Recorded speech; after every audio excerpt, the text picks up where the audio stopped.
Flag salute.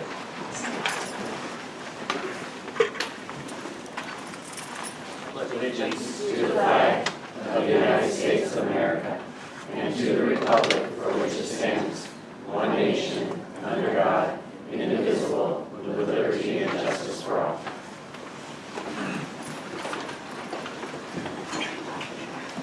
On behalf of the board, I welcome all members of the audience to this afternoon's meeting. This meeting is a working session of the board to conduct the business of the district. The agenda for today's meeting has been published, and the agenda items to be discussed and/or voted on have been studied by the board members. I would like to introduce the people here on the dais with me. To my far left, Recording Secretary Cindy Benson, Superintendent Larry Francois, board members David Kogan, Sandy Hayes, and Ken Smith. Like I mentioned, Director D'Angelo has been detained. I am Amy Cast, and I currently serve as president of the board. Agendas for this meeting, as well as minutes from our previous meeting, are available on the table at the back. If you are here to address the board on agenda items, please sign in on the clipboard that is on the table with the agendas. You will have the opportunity near the beginning of the meeting for your comments. So first order of business is the superintendent report. Good afternoon and Happy New Year, everyone. I want to begin tonight by recognizing our 2015 class of National Board Certified Teachers and congratulate them on achieving the gold standard of teacher excellence. Chelsea Hinton from Frank Love Elementary, Christina Saunders from Kokanee, and Danielle Severson from Kenmore Elementary. I also want to recognize the teachers who joined our North Shore staff in 2015-16 who have already earned their National Board Teacher Certification, and that's Brianna Atterbury, who's at Canyon Park Junior High, David Lowe, who's one of our teacher leaders, Scott Milholland, math teacher at Woodville High School, Stacy Vaipe at Crystal Springs Elementary, Kimberly Woodard at Kokanee, and Mary Uhas at Wooden. And this brings to 122 the total number of National Board Certified Teachers we have in our district, so we're happy to see that number continue to grow. On December 9th, which seems like a long time ago, because I guess it was a long time ago, I had the opportunity to participate in the planning session for the UW-Bothell Second Annual Diversity and Inclusion Conference that will be held on April 8th and 9th. I attended their first annual last year. The conference is being organized by Dr. Terrell Ross, who's UWB's Director of Diversity, and he invited about a dozen college and community representatives to inform his planning process and get input on what type of breakout sessions and learning activities would be most beneficial for those he's targeting for conference attendees. On December 11th, I attended the WASA Metro Luncheon, at which Dan Steele, WASA's Assistant Executive Director for Governmental Relations, provided a preview and update in advance of the 2016 legislative session, and I provided an updated version of Dan's presentation to board members in last week's briefing, so you get a sense of the topics that he covered. On December 15th, along with Director Hayes, met with Representative Goodman, and this concluded our final of our meetings with our 9 local legislators in advance of the 2016 session that began this week. We discussed similar items as the other meetings and the follow-up communication I sent to all of our local legislators last week, including obviously compensation and levy reform, the levy cliff assessments, and teacher and substitute shortages. On December 15 and 16, holiday luncheons, both at the Admin Center and Support Services, and I appreciate that a number of board members were able to attend the holiday luncheon here at the Admin Center. Always a great opportunity to visit with staff who return for the luncheon, who always look younger after they've retired. It's amazing how that works. And collect donations for HopeLink and share some holiday cheer. On December 17th, I attended the Woodville Chamber of Commerce holiday luncheon and was proud to provide or introduce the holiday entertainment from the Woodville High School Choir, which is always a treat and eagerly anticipated by the chamber members. On December 18th, I attended a retreat of the Washington Alliance of Better Schools, of which our district is one of the members. To this point in WAB's history, the board has been comprised just of the superintendents of the member school districts, and we recently decided to expand our board membership to include higher ed and industry representatives. So we've got new board members from Boeing, Expedia, Providence Healthcare, Seattle Community Colleges, and the UW Extension campus in Everett. So we're in our new sort of norming and forming stage as a newly constituted board, so perhaps something that this board can relate to. And WABS will continue to focus its energies around STEM, professional development, teacher capacity and quality, and family and community connections. On January 5th, last week, I attended an event with about a dozen Snohomish County superintendents and Sarah Bolton, and she's the Education Policy Director on Senator Murray's Health, Education, Labor, and Pensions Committee. And she was one of the chief architects and driving forces behind the recent reauthorization of the Elementary and Secondary Education Act, which replaces the long outdated No Child Left Behind version with the new Every Student Succeeds Act version. She provided an informative overview of the law's major provisions and changes, as well as information on regulation, writing, and other implementation issues that are of interest to our state and our state school districts. And I appreciated receiving an invitation. I don't normally hang with the Snohomish County Superintendent Group, but I appreciated that I was close enough that they invited me to attend this session. On January 7th, last week, we continued our cultural competency training with the district's administrative leadership team, facilitated by Dr. Caprice Hollins. Dr. Hollins provided an excellent training session around white privilege. I received over 80 session evaluation forms, which were voluntary, so that was probably 3/4 or more of the people who were in attendance, and near universally positive about the quality and the impact of the training. We have 4 remaining training sessions scheduled with Dr. Hollins this year with our principal group, 2 with our principal group, 2 exclusively with our principal group, 2 with our full ATM, which includes our principal group, so 4 total. And then finally, yesterday I met with Channing Kelly Ray and Bothell City Council members Andy Ream and James McNeil. And Channing will be working over the next several months under a personal services contract with the district to organize and facilitate a convening of civic and community partners this spring to assess interest and capacity to launch a community-wide equity and diversity initiative. And this was part of our board-adopted equity and diversity plans to initiate this work, but continuing and broadening this work will obviously require the interest, the participation and the investment of our cities, our counties, nonprofits, and faith-based communities. So Shannon has been doing that work sort of pro bono for us for the last several months, and has got to a point where she'll formalize that work under a temporary contract with us to see if we can get some interest in perhaps broadening her work with more partners as we look at moving forward. And as you know, she's a very skilled, passionate, and experienced individual to launch this work. And along those lines, and building on some conversation from our retreat part of this meeting, I just want to take a moment to introduce Elizabeth Mesa, who's in the back there, and Elizabeth is our new natural leader. So we're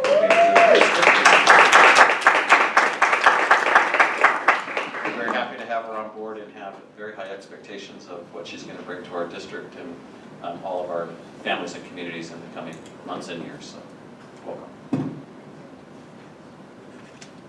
Great, thank you, Superintendent Francois. The North Shore School District Board of Directors has set aside a period of up to 60 minutes to receive updates and comments from association leaders and citizens from our community.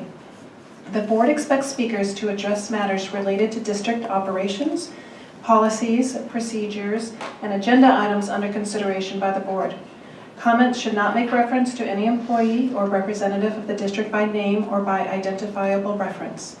Board meetings are not the appropriate setting for personnel complaints. If interested, there is a complaint process available through the Office of the Superintendent. Please note that because of the public governance process, the board may ask clarifying questions regarding topics not on the meeting's agenda, but will likely defer discussion to a future meeting if warranted, in order for staff to prepare any necessary background information for board members to review, and for the discussion item to be placed on a published agenda for the benefit of any other parties who might have interest in the topic. Alternatively, a district employee or board member may respond to individuals offering public comment at a later date if warranted to do so. When addressing the board, please state your name clearly for our records. Please limit your comments to 3 minutes. There's a timer that will sound when your time has expired.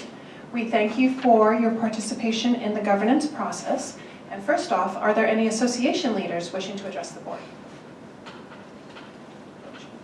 Sure. Mayor Richardson?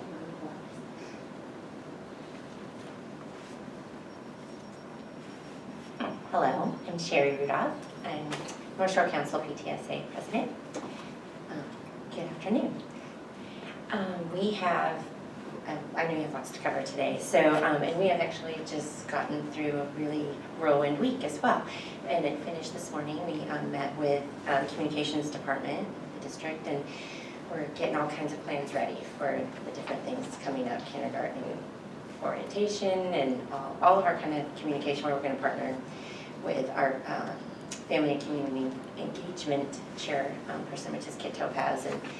And we're going to try to get we're going to survey as well as the surveys that are coming up from the district, and just try to get as much parent feedback as we can to see what priorities are before we move forward. And with all of our communication that we're partnering together on. So also this week, thank you for attending the Reflections reception. That was awesome. We had 600 people come through to celebrate the students' art, all of North Shore School District artists. So thanks to Eastside Foursquare for their wonderful facility, and to our chair people, Cindy Jensen and Matt Martin. It was amazing. We changed some things, and they had a lot more room for that 600 people than we've had in the past, so it was wonderful. And there was no tears. The kids were so excited, and we do like to celebrate art because there's not a lot of opportunities nowadays. So we were very excited. Last week I also had some fellow PTA presidents, fellow ledge chairs meet with Senator David Frost on Wednesday, and we covered so much. He is such an efficient man with, he just gets so much done in one conversation. It's quite amazing. And then also on Saturday we met with Representative Jerry Pollitt, and we also covered quite a bit. And it was, he told us about his bill to increase teachers, and so we're very excited to help him in any way with that. And with that in mind, we do have Focus Day coming up on February 3rd, so very excited, and telling NSD to join us with their kids, and they do get to miss school this year, but it will be a great learning experience while they're in Olympia. We did have a great meeting last night. I had invited 4 people. I actually only invited one, but she brought 3 friends from Lake Washington PTSA Council, and they just gave us so much great information how to get ready for both the boundary change and the grade reconfiguration. Just really encouraging, and the great theme was stay positive, and so that's the theme right now, and I will love to fill you in on the rest of the things they had to share. We also had some information that I'll get to Cindy, and I can forward you the PDF. We have a speaker next Tuesday, Alex Gerard, Dr. Alex Gerard from Washington Poison Center. So he's quite cute. He's very young and toxicologist, super knowledgeable about all the emerging drug trends that are going to be coming up in and around the school communities. And so that'll be Tuesday at NPAC, 7 p.m. And so I'll give Cindy both our new sheet for the legislative priorities for Washington State and this, but I will send you electronic form as well. Sure. Any other association leaders? Cindy, all right. So I'll go into public comments. So Ann Jensen.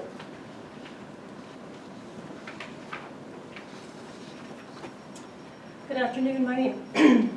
My name is Ann Jansen. I'm a school nurse at Arrowhead Elementary. This is my 9th year working as a nurse in the district. I've also been a parent and taxpayer in this district for more than 20 years. Many of my NSB colleagues spoke last month, but I feel it's especially important for our newer board members to really get a full picture of what's going on and has been going on for some time specific to the nursing department. There is a huge imbalance in the growing medical needs of our students in terms of numbers and acuity and the current staffing standards that have not changed in decades. Despite the couple of support positions that were added temporarily this fall, the 7.5-hour day max for schools above 450 students is not reasonable for elementary schools that are now in the 600 to 800 plus range, and junior high and high schools that of course are much higher. With increasing enrollment, you have added extra administrative staff, assistant principals, but you have not changed nursing hours. And it's not just the numbers of students that are increasing. The medical acuity of our students is rising right along with those numbers. Every year, this board receives a report on the trends and the statistics of the health conditions, and every year those numbers get higher and higher. The number of students that have life-threatening conditions has doubled in the last 10 years. The total number of students with health conditions also gets higher. 10 years ago, that number was 20% of the student population. So these are health conditions that parents report on student enrollment forms. That number now is 80%. It's not just life-threatening students that need health plans and care. Many of that 80% require ongoing plans and nursing intervention throughout the school year.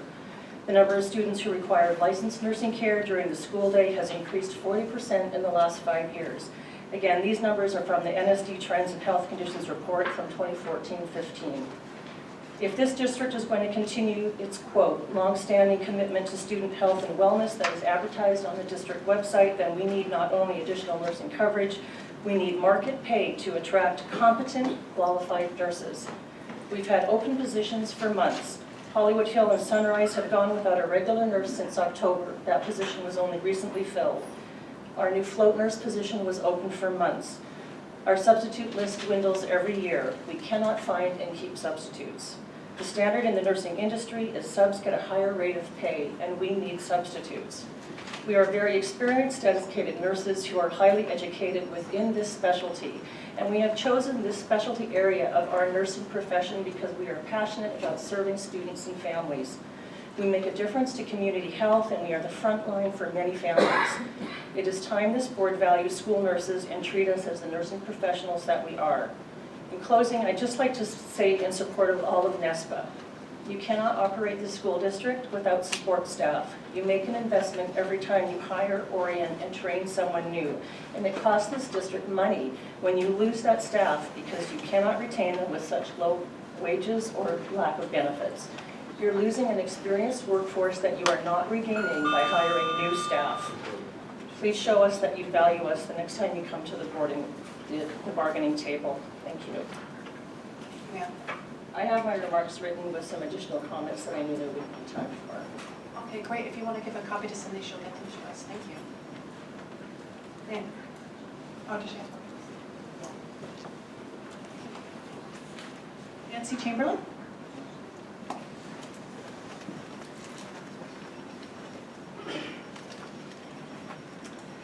Good evening and welcome back. My name is Nancy Chamberlain, and I just have 3 short items to bring to your attention tonight. The grade reconfiguration task force page on the district website, and I've linked it here, lists the composition of the 3 elementary, middle school, and high school task forces as including a school board liaison. I was not aware of that, and I thought it would be good information for you to have, because it seems as though you're expected to be a part of these task forces. A check of the composition of each task force showed that no school board members are on any of the 3. So I don't know if that is an oversight on the webpage or if you guys just haven't been invited. Each of the 3 task forces have subcommittees right now. There are no minutes of those meetings on the website. I know for sure in the case of the academic subcommittee of the middle school task force that no minutes are being taken. It is impossible for interested parties, including you, to understand the work being done without minutes. I would ask that the school board request a change to this procedure. And finally, more of a question. The board meeting recording page on the district website has not been updated since November 24th, and so I was wondering where the video for the December 8th meeting was. Thank you. Nancy? Tracy Miller?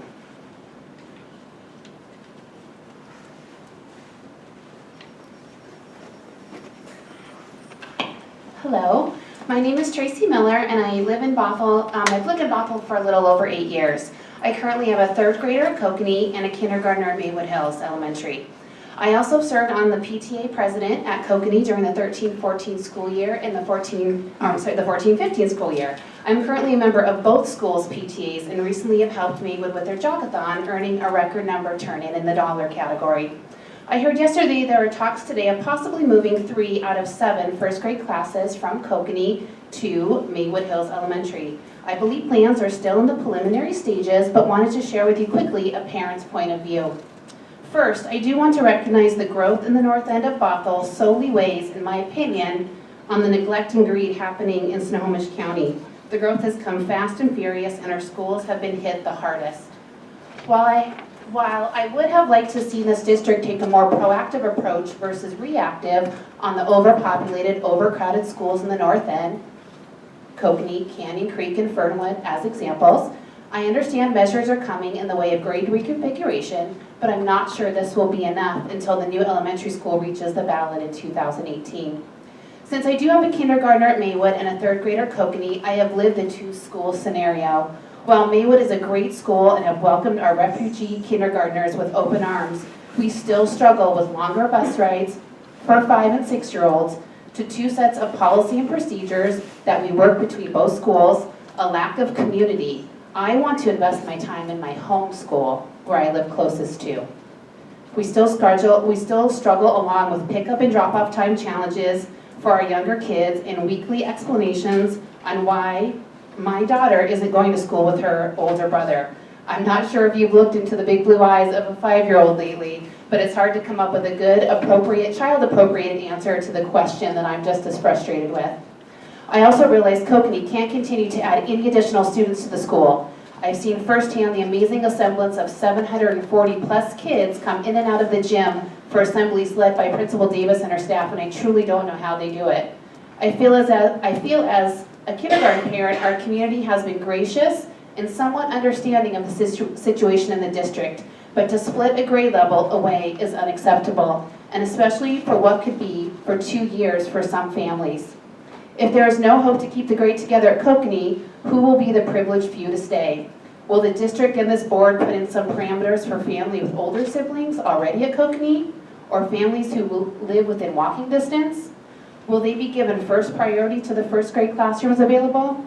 While I don't know the scenarios or have any answers to share with you tonight, I do appreciate that this board for your time in coming up with the best solutions for the children both at Kokanee and at Maywood. Thank you. Thank you, Tracy. Melissa Atkinson? Hopefully I pronounced that correctly. Hi, I'm Melissa Atchison. You're close.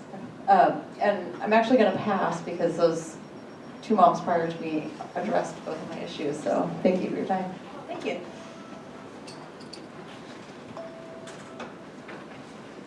All right, that concludes public comments. So next on the agenda is the consent agenda for the board. Just a quick note, per David's request, we've removed an item from the consent agenda. It'll be at the bottom of the action items. That has to do with the waiver for school closure. So there's one item taken off. But is there a motion to approve? So moved. Second? Second. All right, any discussion? All right, seeing no discussion, I'd like to call for a vote.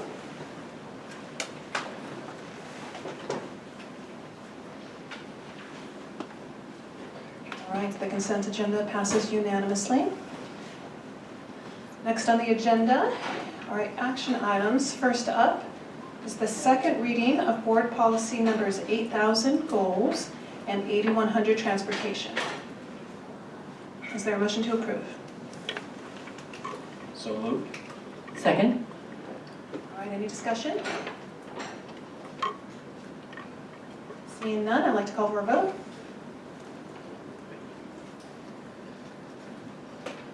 All right, that motion passes unanimously. Next up is an action item for the core curriculum material for AP Chemistry and IB History of the Americas. Is there a motion to approve? So moved. Second. Any discussion? Seeing none, I'd like to call for a vote.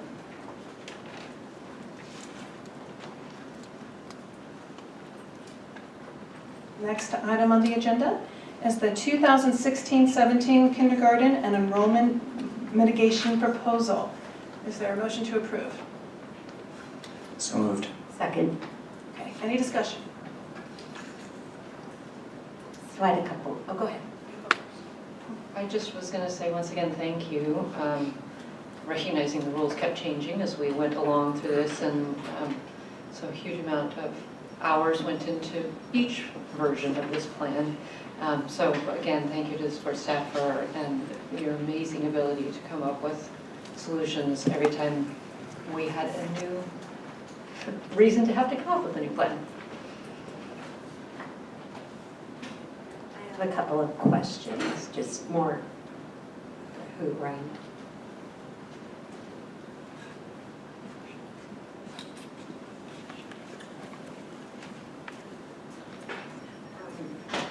So when it says program adjustment, a total of 5 full-day classes have been reduced or eliminated from fall 2015, including computer labs and daycare.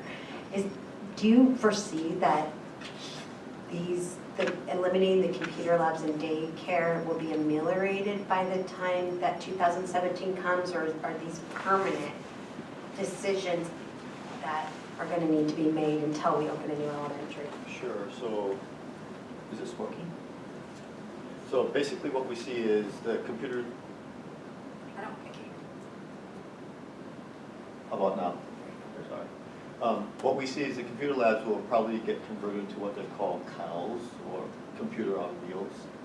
So I think what the technology department is typically moving away from is having a lab where kids come to. Now we're just taking the technology equipment out to the classrooms. As far as the daycares, it will depend on what the enrollment is in that and what the impact of K-3 class size will be. We know that in 2017 we can accommodate full day K.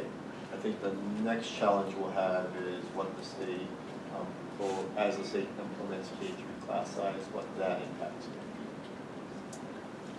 to be. And then it said that there's a total kindergarten offerings of 42 full-day classes and 19 half-day, which would be actually 38 half-day classes if we're thinking of morning and afternoon.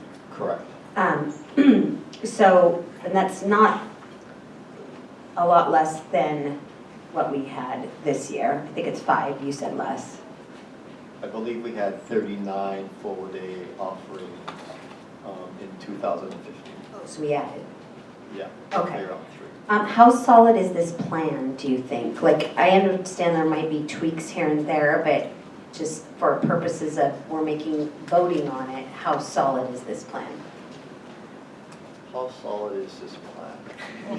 I mean, It really 50%, 60%. I think today where we're at is this is our best guess based on some trends of enrollment that we're seeing related to previous growth.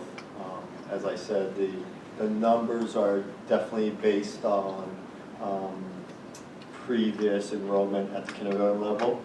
We also added in a factor to if we're assuming that this is the high watermark. So we would assume this is more of a high watermark number, the 1690 students coming in. It really is going to be determined upon what the registration looks like in January and I believe March. So if anything, we don't know our registration numbers, which is fair, and we won't know those for a while, but there could be the potential that this could get adjusted positively, whatever that looks like, because we're overestimating. We would hope so. I mean, our planning has been to plan for worst case and hope for better case. So we hope it would be no worse than this. And in a best case scenario, it would be better. Yes. And then I noticed that Cottage Lake, I believe, and tell me if my memory's right, Cottage Lake and Sunrise Elementary, that they had to take out their computer labs, I believe, to accommodate full-day K. But what I was curious about is I thought that our enrollment was under in those schools, so why are we needing to remove certain types of classrooms? Yeah, the anticipation is that there's going to be more kids who are interested in all full-day K and not the half-day K program. But aren't our numbers just in general not, maybe I'm not remembering this correctly. Yeah. But Yeah. With respect to Sunrise, I just remind, we've added some EAP classrooms at Sunrise this year. So the capacity that was at the school we're utilizing now for largely non-Sunrise area students who are in EAP. and Cottage Lake, I think, has a preschool program. They have other Other district program. Yeah. Yeah, at Cottage Lake.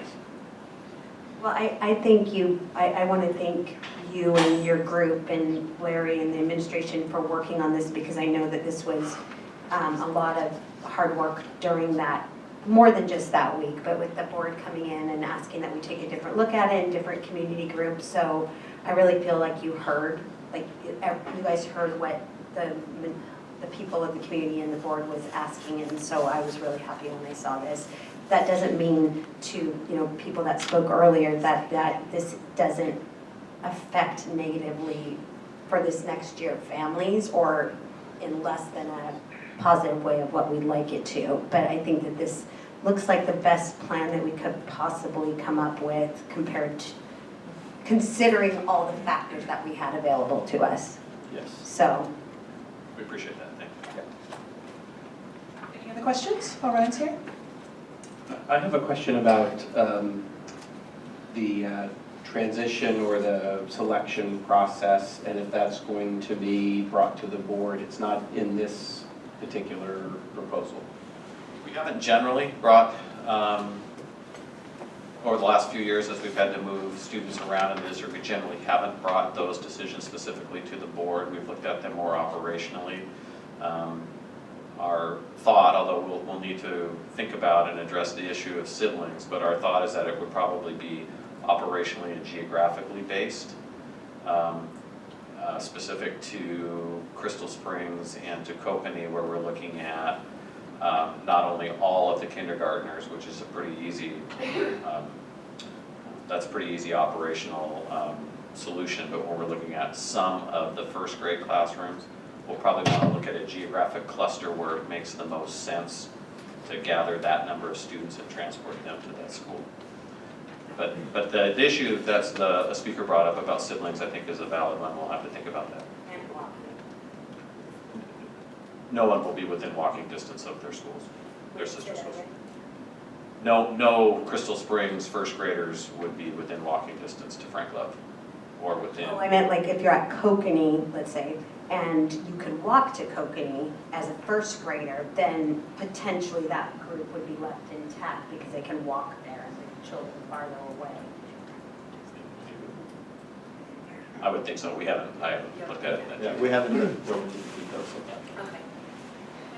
A follow-up question. So the rules from OSBI we had in our board briefing in terms of how we might be told to select for full day. Do we have an update on when we might get final details from OSBI? Yeah, we actually got them on late last week. So, and it's the same verbiage that was in your briefing. So the must is we must prioritize in schools where we cannot accommodate full day kindergarten for all students.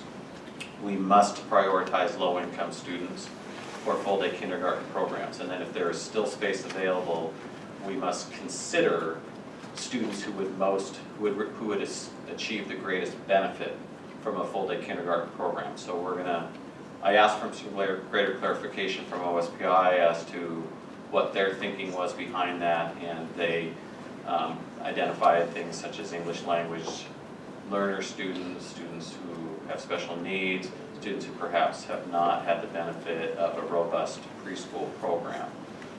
We're going to need to operationalize that internally for us, but that's sort of their thinking, but they left that relatively vague, and I assume that verb consider probably involved many hours of lawyer time to come up with that specific verb. So once we get that solidified, can we put that up on the website and kind of have a question answer for parents where it's really clear, here's why we're making this decision, here's what OSPI is directing us to do? We definitely will, and just as a reminder to the board, it's not uncommon even in prior years that we don't select necessarily who's going to be in full day kindergarten until later in the spring as we get farther into the registration process. So that aspect won't necessarily be different in our schools that have a combination of full day and half day, but definitely we will publicize that information once we have it. Except that our community's used to a lottery program, so this would be different. This- If now we're prioritizing who goes into full day K, this is gonna be different. Well, assuming the from board, what they're used to. assuming the board approves the plan tonight, we are set to push out some initial communication tomorrow that would include that component. Any other questions? All right, thank you, Ryan. Thanks, Ryan. All right, seeing no further questions, I'm going to call for a vote.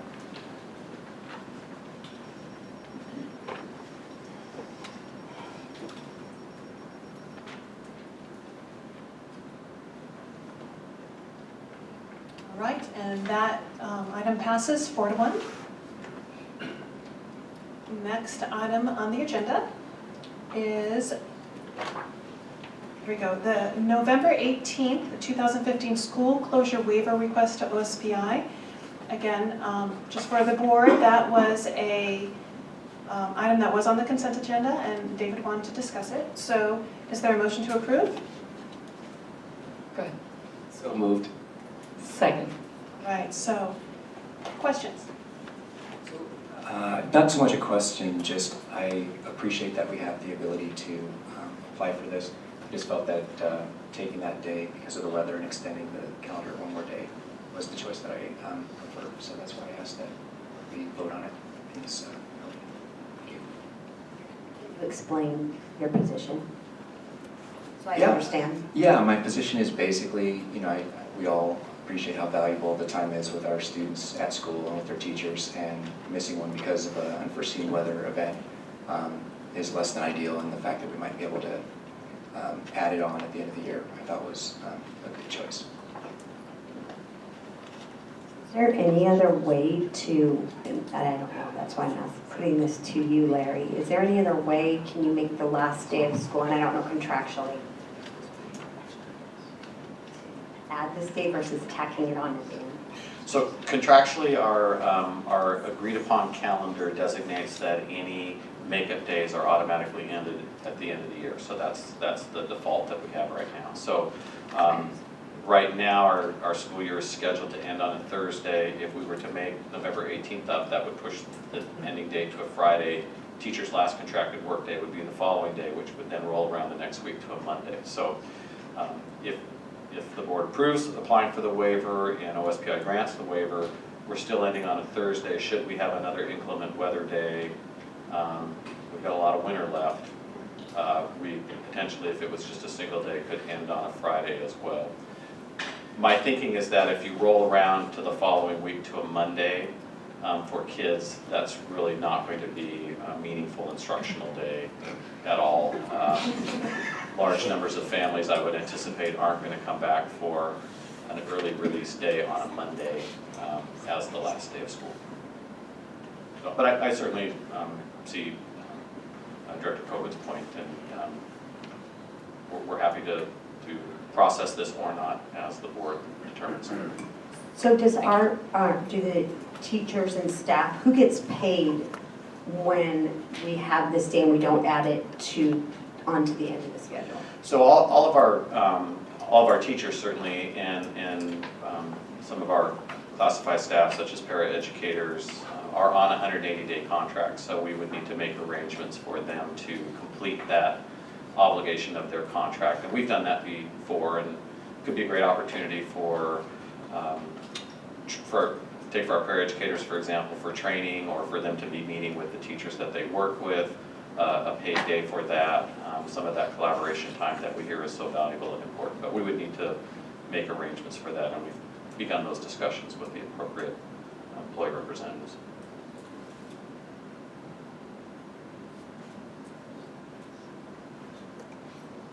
Any other questions? Does any other board member have any other preference related to this? Because an argument one way or the other? Not argument, but. It's like arguments each way, huh? I mean, Valid points each way. Ken? Cindy? I think I'm inclined to apply for the waiver. I think that educationally and for other reasons that it wouldn't be a productive day if we had it, and then if it happens, then I think we have to go with that. So I'll be in favor of this. I appreciate what you're saying, David, too. You don't want to lose an instructional day, I mean, unfortunately.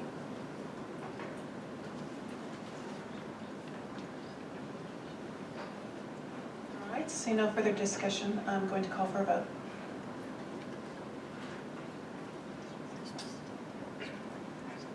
All right, that action item passes 4-1. Next item on the agenda is an information item. This is the first reading of the final enrollment demographics task force boundary recommendation.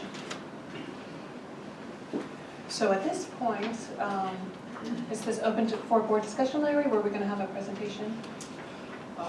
We don't have a formal presentation planned. I would say that we do have, I actually got to turn my screen on, Cindy. We do have included the study session that the board received on November 24th. Nothing has changed from the overall boundary plan since then. And there's obviously the executive summary that walks through the process of how that has gone on to develop the boundary recommendation. So let's see if I can find, these I think are sort of the relevant screens in my mind that really address the magnitude of the boundary adjustments and how many students are moving to and from one school community to another.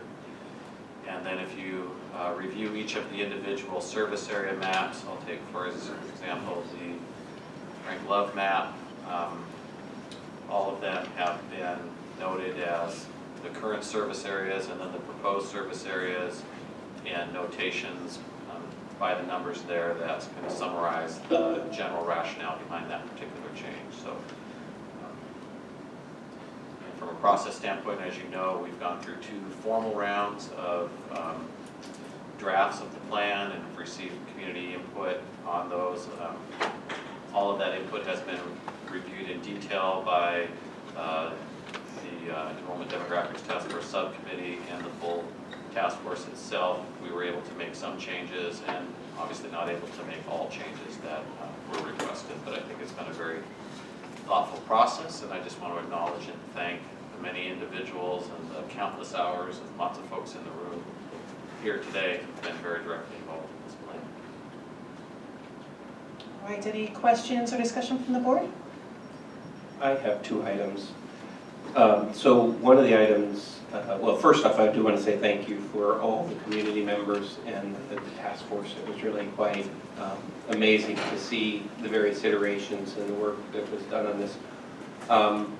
The one question that I have raised in the past, and I'll raise that again, and some community members have contacted us, is what I call the 4 schools in 4 years transition issue.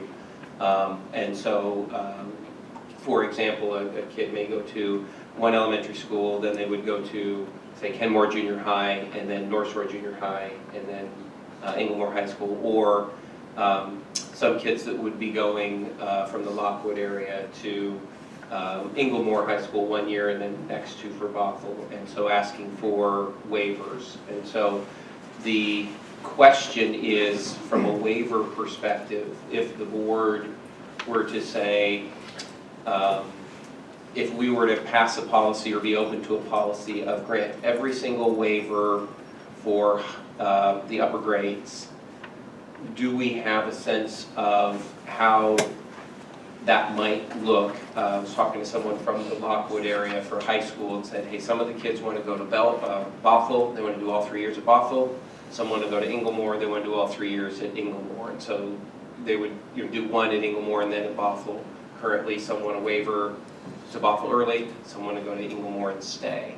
And so if we were the board to pass a resolution or give policy guidance on granting every waiver for the upper grades, what does that look like? By upper, just clarification, 10 through 12?